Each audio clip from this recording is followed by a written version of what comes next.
नेहमी त्याच पद्धतीने मसाल्यातील शेवगा खाऊन तुम्हालाही कंटाळा आला असेल तर एकदा ह्या अगदी साध्या सोप्या पद्धतीने परंतु चविष्ट अशी डाळ शेवगा तयार करून बघा. लहान मुले सुद्धा आवडीने खातात. बनवायला सोपी आणि खायला पौष्टिक चविष्ट.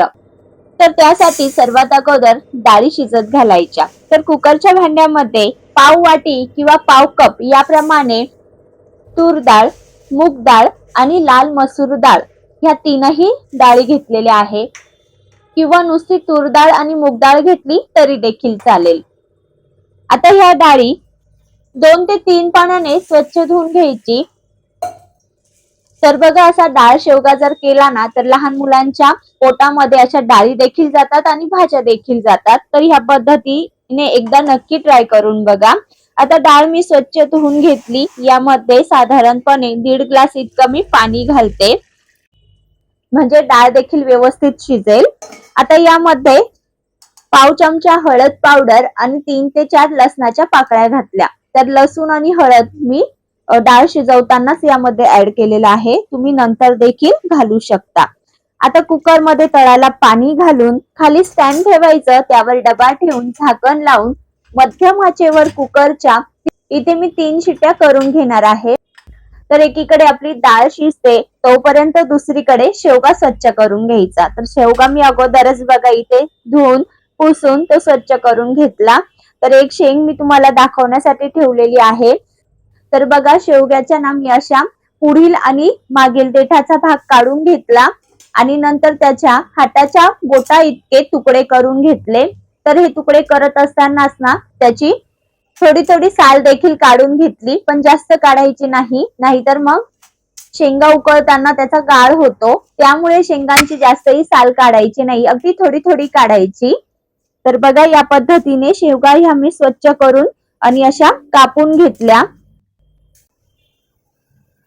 तर आता ह्या शेंगा उकडून घ्यायच्या आहे. त्यासाठी ह्या मी पातेल्यातच किंवा एखाद्या कढईमध्ये उकडून घेणार आहे. तर ह्या शेंगा एखाद्या पातेल्यात घालायच्या. त्यामध्ये भरपूर पाणी घालायचं. साधारणपणे इथे मी 2 ते 2.5 ग्लास इतकं पाणी घातलं. त्यामध्ये चवीनुसार मीठ घालायचं आणि मध्यम आचेवर शेंगा चांगल्या उकळून घ्यायच्या. तर साधारणपणे ह्यांना आपल्याला 80% इतक्या शिजवून घ्यायच्या आहेत, कारण नंतर 20% ह्या डाळीमध्ये शिजल्या जातात. तर बघा शेंग ही मी छान सतत ढवळत ना व्यवस्थित अशा शिजून घेते. यावर झाकण देखील ठेवायचं, म्हणजे त्या पटकन शिजतात.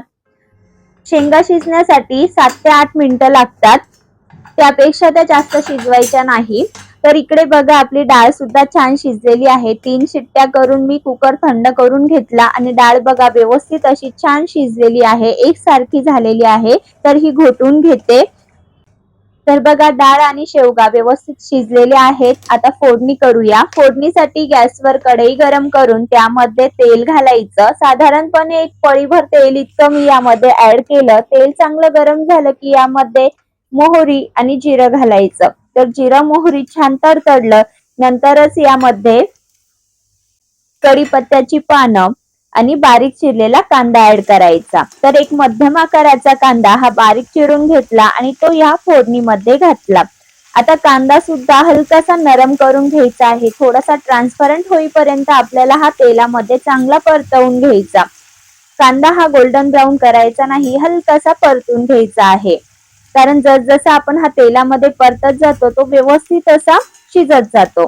तर बघा इथे आपण कांदा हलकासा असा ट्रान्सपरंट म्हणजे थोडासा परतून घेतला. नंतर लगेच यामध्ये एक मध्यम आकाराचा बारीक चिरलेला टोमॅटो घालायचा. आता हा कांदा आणि टोमॅटो व्यवस्थित मिक्स करून थोडासा नरम करून घ्यायचा आहे.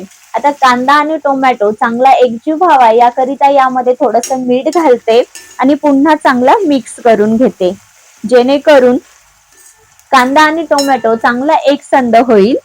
आता यावर झाकण ठेवूया आणि हे चांगलं शिजवून घेऊया. तर बघा यामध्ये आपण मीठ घातलं होतं, त्यामुळे कांदा आणि टोमॅटो चांगला व्यवस्थित असा शिजला जातो. तर आता यामध्ये अद्रक लसणाची पेस्ट घालायची.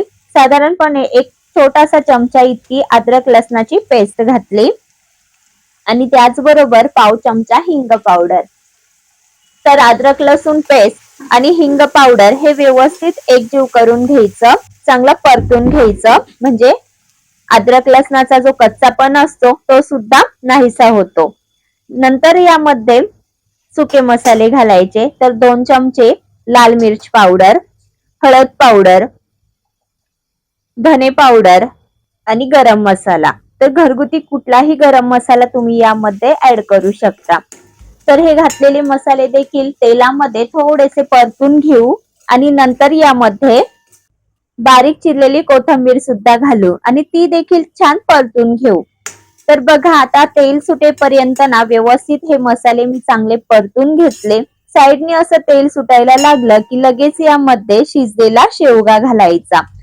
तर शेवग्याचं लगेच पाणी यामध्ये न घालता मी फक्त शेवगा हा थोडासा फ्राय करून घेते, म्हणजे जेणेकरून यामध्ये जे मसाले आपण वापरलेले आहे त्याचा फ्लेवर सुद्धा शेवग्यांमध्ये चांगला उतरतो आणि खायला देखील मस्त एकसंध ही भाजी लागते.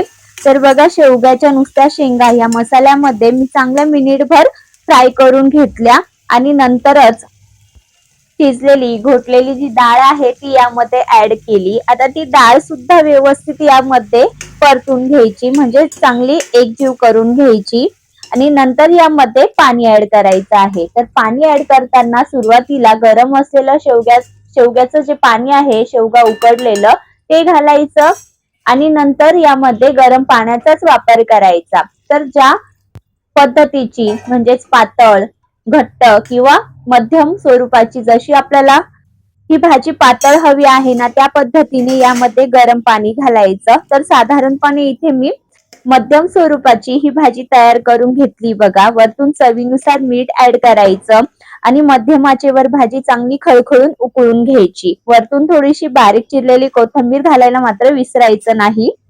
तर बघा मंडळी, अगदी साध्या सोप्या पद्धतीने इथे आपण डाळ शेवगा तयार करून घेतलेला आहे. नेहमी त्याच पद्धतीचा मसाल्यातील शेवगा जर तुम्हाला खायचा नसेल तर ह्या पद्धतीने एकदा डाळ शेवगा नक्की तयार करून बघा. शेवगा हा पौष्टिक आहेतच, शिवाय यामध्ये आपण डाळींचा वापर केलेला आहे त्यामुळे खायला देखील तितकाच हा चविष्ट लागतो. तर झाकण ठेवून ही मी 5 मिनिटं आणखी मध्यम आचेवर उकळून घेतली. मस्त एक संध आपली ही डाळ शेवग्याची भाजी तयार झालेली आहे. तर नक्की ट्राय करून बघा. तर यामध्ये मी थोडासा गूळ देखील ऍड केलेला होता.